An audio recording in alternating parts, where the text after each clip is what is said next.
All right. We have some huge news. We have Ariana's Vow getting a buff. The Lament is getting nerfed, and several other changes coming to exotics and weapons overall with Dev Insights, the final shape weapon tuning preview. Bungie has just released this article, so let's go ahead and jump right into this. It's the weapon teams here with the weapon balance update for the final shape.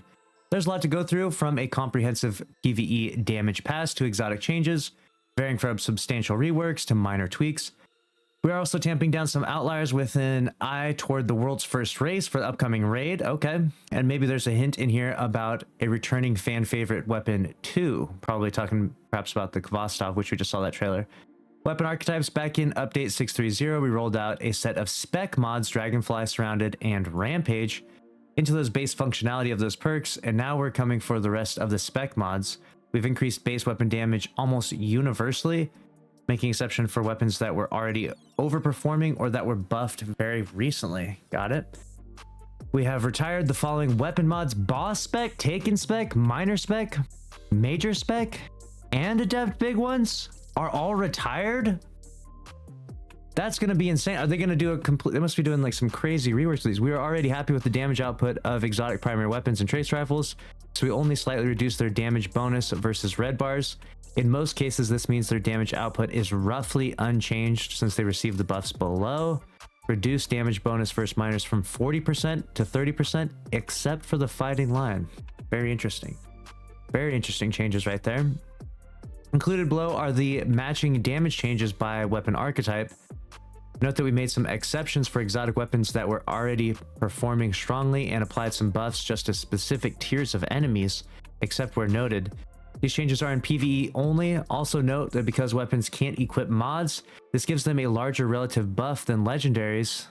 For example, Risk Runner's maximum possible damage is increased by 10% versus red bars, but Shirayu's Wrath is increased by 3%, in effect because it can no longer slot a minor spec mod. Interesting. In addition to compensating for the removal of spec mods, we've taken this opportunity to buff some weapon types that have languished in endgame PvE, most notably pulse rifles. Increased base PvE damage versus all combatants, pulse rifles 20%. Exception is Graviton and Revision 0 heavy burst mode. They both have intrinsic PvE damage built in.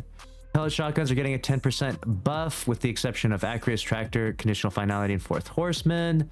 Slug shotguns getting a 9% buff. Fusion rifles 7% buff, except 1000 voices. Sniper's getting 7% buff, except Izanagi's Burden Honed Edge Shot and Cloud Strike's Storm. Glaive projectiles getting a 7% buff. Linear fusion rifles getting a 5% buff. Wow, this is from some pretty crazy stuff right here. Then we got increased base damage versus minors. I mean, it's all just small buffs, I guess, nothing too crazy. Something like 15 or higher is a pretty substantial change. Sidearms, trace rifles, and scout bows 20%. Wow. PvE base PvE damage increase for these archetypes. Auto rifles and pulse rifles 15%. For pulse rifles, this is in addition to the above buff, and Graviton Lance and Revision Zero's heavy burst mode are included. Wow. Okay, so pulse rifles are about to be very spicy in PvE. We'll have to bring you some god roll guides of the pulse rifles to grind for if you're trying to use them in PvE. So machine guns 10% buff, hand cannons 5%. Increased damage versus majors, orange bars, trace rifles 20%. Nice. Increased damage globally, including PvP, machine guns 7% and sword 7%. There we go. Then we got splash damage from add clear exotic primary weapons was overperforming in the final shape when combined with the damage buffs listed above. So we pulled it down slightly on a handful of weapons. Reduced splash damage by 10%. Sunshot getting a little nerf there. Trinity Ghoul, Polaris Lance, and Graviton Lance. Interesting. Several releases back, we gave Kinetic Weapons a substantial damage bonus in PvE to account for being harder to use them in subclass builds. In general, we're okay with leaving it in this place until we have a better defined role for Kinetic Weapons, but the bonus damage versus boss tier combatants was making it hard for weapons of other damage types to compete. This is true. So what they're talking about is if you shoot a kinetic weapon, it does like I think 10% more damage, or maybe it's 15% more damage to non-shielded combatants. And that was because it doesn't have an element, so it doesn't have like a shield. There's no like kinetic shields to break. So that was the reason why they did that. Then we have kinetic damage type weapons no longer deal bonus damage to bosses. Damage to other combatants tiers is unchanged. So this is going to affect, probably they're talking most specifically about Izanagi's Burden more than anything. Maybe could lump, I don't know, Wither Horde in there as well. For example, a kinetic sniper and a stasis sniper rifle of the same subfamily will both deal the same damage to a boss. This is actually an excellent change, even though I'm not a fan of nerfs. I think this is an excellent change because with this active, like it's been in the game currently, all of the kinetic weapons that are stasis or strand just sucked compared to the kinetic weapons, to the actual kinetic weapons, or I should say the primary slot weapons. The kinetic weapons were just basically better than the stasis ones, is what I'm getting at. So I'm glad this is a good change, I think. Updated heavy, adaptive, and aggressive burst intrinsic names to match burst count across all weapon archetypes. Functionality is unchanged. 2 burst, heavy burst, includes sidearms, hand cannons, and pulse rifles. Got it. We got 3 burst, adaptive burst, sidearms, linear fusions, and adaptive pulse rifles. 4 burst, aggressive burst, includes pulse rifles. Remove the foundry name from the Viced rapid fire, Hawkeye precision, and Omelon adaptive weapon intrinsics. Scout rifles, updated the hipfire reticle to better show accuracy and aim assist state. Got it. Hand cannons, some aggressive hand cannons struggle to compete with the stats of the top tier. Examples, Igneous Hammer. So with Criminal's Dagger and something new returning in the final shape, we updated their stats. Criminal's Dagger coming back in Iron Banner for the final shape. Stability increase, handling increase, magazine increase, and AE increase. Something new gets an increase to its stability, handling, and magazine as well. Then we have low inventory sniper rifles were a little too low in PvE for our liking, so we've increased the minimum.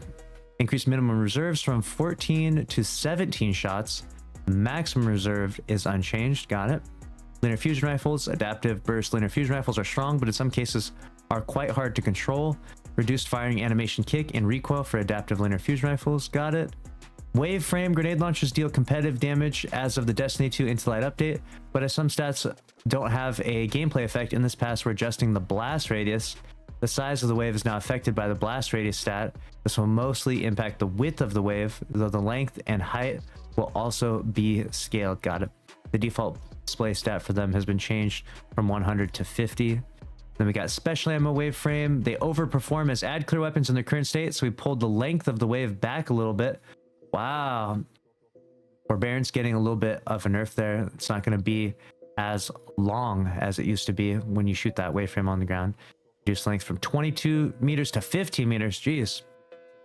Except for Dead Messenger. So the exotic one is still going to do that. So that's nice. Swords. We got updated swords reticle to better indicate its charge state when sword energy is consumed. The amount of the delay sword has begun its recharge now subtly appears in the reticle. Got it. We got bug fixes. Fixed an issue where the overwhelming battle song debuff from some missions would prevent swords from recharging or losing energy while guarding. Then we got fixed an issue where unpowered caster sword heavy attacks would not reset the sword's energy recharge delay. And fixed an issue where uncharged adaptive sword heavy attacks cost the same amount of ammo as their counterparts. Got it. All right, now onto exotics. This is the spicy stuff here, okay? Divinity's ability to bypass combatant gameplay by generating a weak spot called the cage on command has too high uptime as it stands, particularly with trigger feathering. We're not changing how the effect of the cage or how the feathering works. We are increasing how long it takes to generate the cage, which will make it less ammo efficient and less useful against targets that break aim frequently. Wow. As someone that was just using div right now to shoot at Rolk, this could be pretty punishing. Increase the number of shots required to generate the cage by 75% against combatants, PvP unchanged. So if you're shooting at Rolk and you miss, it's going to take a little bit longer to generate that cage. So you really want to hit that div shot, and you do not want to tap the trigger to conserve ammo. You just want to blast and make sure you're hitting that shot at all times. This will actually make the div user kind of a more skillful role, especially if a boss is very mobile like Rolk. Like actually maintaining that the consistent shots on him at all times would be a skill that's going to be a little bit more difficult to pull off. So no longer div bitch, maybe div badass now. Rat King's firing animation makes the weapon hard to control at high fire rate, so we've updated it. Swapped the firing animation to the same one used by other auto fire sidearms. Got it. Devil's Ruin could be made to apply its firing animation to other equipped sidearms. Fix an issue where the firing animation from Devil's Ruin would get applied to other equipped sidearms if the weapon was swapped during the firing animation. There we go. Symmetry needed a little attention, particularly in its reload speed and handling, so we took this opportunity to increase those via a catalyst. Catalyst gives 10 reload, 10 handling, and the Eddy Current perk on top of everything. Nice! Finally, some love for the symmetry. I don't know if this was going to be that great. I mean, Eddy Current and handling and reload. but at least it's something. All right, it's something. The symmetry has been the redhead stepchild for too long now. Gah Horn's Wolfpack rounds always looked like arc projectiles regardless of the weapon's actual damage type. This is a video I made where I was like, everyone was saying that the Wolfpack rounds were arc. So they updated the visuals of Wolfpack rounds to manage its damage type. So the Wolfpack rounds will now be red instead of blue. On Gah Horn, they'll use solar effects. On the Royal Entry Void Rocket Launcher buffed by Gah Horn, they will have void effects. Got it. So it will match whatever weapon is shooting that, whatever weapon benefits from those Wolfpack rounds too. Interesting. Touch of Mouse's burn from the Darkness Ball didn't last long enough to be useful in PvE. So they increased it from 2 to 3.5 seconds. Osteostriga is made too easy to spread poison, while a whole encounter from a couple kills. So it has a 4-second cooldown on the poison burst on kills now. Really? You really had to nerf Osteo? I don't know if that Osteo needed that. Going a little too hard on Osteo. I feel like I haven't seen anyone use Osteo in quite a while now, but Necrochasm's add clear roll wasn't as strong as we liked, so we buffed it and replaced it with the Outlaw perk Catalyst on the new custom perk that leans into this roll. We got Intrinsic perk now, provides increased reload speed after kills, got it. Increased duration of burn applied by the Cursed Thrall explosion after combatants from 2 to 3.5 seconds. And Catalyst has been rebuilt. We got 1 for Thrall. Damaging 3 combatants in quick succession provides a period of increased damage, range, and aim assist. Okay. Okay. That's actually pretty crazy. I like that a lot. 1 for Thrall. There we go. That should make that very nice. While the Lament's damage is roughly equivalent to other swords, the healing on hit largely removes the intended downside of using a sword for boss DPS, and the chain's heavy attack was too strong. Reduce the healing effect by 20%. Dang! That's a crazy Lament nerf right there. While this weapon does inherit 7% global buff to swords, we reduce the damage of the high-end chained heavy attack by 20% from that point. This means combos at lower stacks are less affected by the change than combos at higher stacks. Got it? That's a rough. Lament just got absolutely destroyed right there with those nerfs. Still good probably, but not what it used to be. Dead Man's Tale Rapid Fire Hip Fire Fantasy isn't landing as well as we'd like, so we've bumped up the rate of fire and added a bit of stability to Cranial Spike to make this easier to control. At the same time, its strength is skewed a little high on mouse and keyboard and a little low on controller, so we've tuned accuracy and magnetism to address this. Baseline, Cranial Spike, got it. It's an increase to stability and aim assist, increased reload speed benefit of Cranial Spike attacks. Uh-oh, controller player's about to go crazy with DMT and PvP. With Catalyst, when hip firing, slightly reduced accuracy benefits, increased magnetism fall off, the RPM goes from 130 to 140. Remove PV only damage scaled, got it, by 15%. Okay, so a serious buff to DMT. Let's see what Colony's got going on. Colony's fantasy of spawning self-replicating insectoid robots is something we've wanted to juice up for a while now. This allows the Colony to deal with waves of combatants in a unique way. Now spawns additional insectoid robots on final blows. More robots, up to 5, spawn from tougher combatants. Okay, that could be crazy. That could just be infinite Colony spreading around. I want to see what that looks like. Truth has fallen far behind other exotic rocket launchers, largely due to its lackluster damage, and we wanted to lean further into the total rocket count. Okay, increase the AoE so that doesn't look as noticeable damage due to not healing impact damage, and increase the total reserves by 3. Okay, so a little buff to Truth, that's good. Queenbreaker is getting a buff, is outpaced by legendary Linear rifles. You don't say. So we've increased its damage and reserve ammo to compensate. We don't see frequent requests to move Queenbreaker to the energy slot, but given the number of special ammo damage options in the slot, we have opted to push it further in the heavy slot. We're working on some functionality changes on this weapon for a future update as well. Increased damage versus bosses, mini bosses, champions, and vehicles by 12%.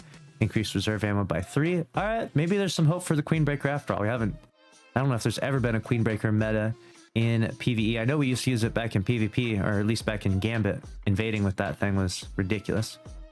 The power of Cerberus +1's Focus Fire perk from the Exotic Callus was limited by being always available. We've changed it to being only available following a kill, allowing us to increase its strength. Got it. Focus Fire will now activate on special reloads following a kill and will no longer reduce range or rate of fire. All right. In a world where Bastion has competition for fusion rifle in the Kinetic slot, we have felt that it was time to lean further into emulating Saint 14's combat style. Rework Saint 14's Fist perk Dealing damage with melee increases your charge rate, damage, and reload speed for a short duration. Landing a majority of pellets in a burst increases melee damage. Very interesting. So Bastion being paired with Titans and punching things. This could be kind of fun, kind of creative playstyle. Maybe some builds we can come up with that. Ariana's Vow has fallen behind other anti-barrier special weapons, and as a solar weapon has the opportunity for a subclass tie-in. Breaking a match shield or piercing a champion's barrier will cause the target to ignite. Now that is an absolutely insane change. So you're gonna bust its shield with a Vow, and then it's gonna cause an ignition. That's gonna be so sick. It's gonna be very good. Super excited for that. Ariana's Vow is about to be very much on the menu right now. Deterministic Chaos didn't have a clear niche when it shipped, so we redesigned it to be an anti-champion and weakening powerhouse. This is this exotic machine gun that debuffs every like 8 shots. This weapon is now intrinsically anti-barrier, and we have the heavy metal and vexadecimal perks have had their locations and behavior swapped.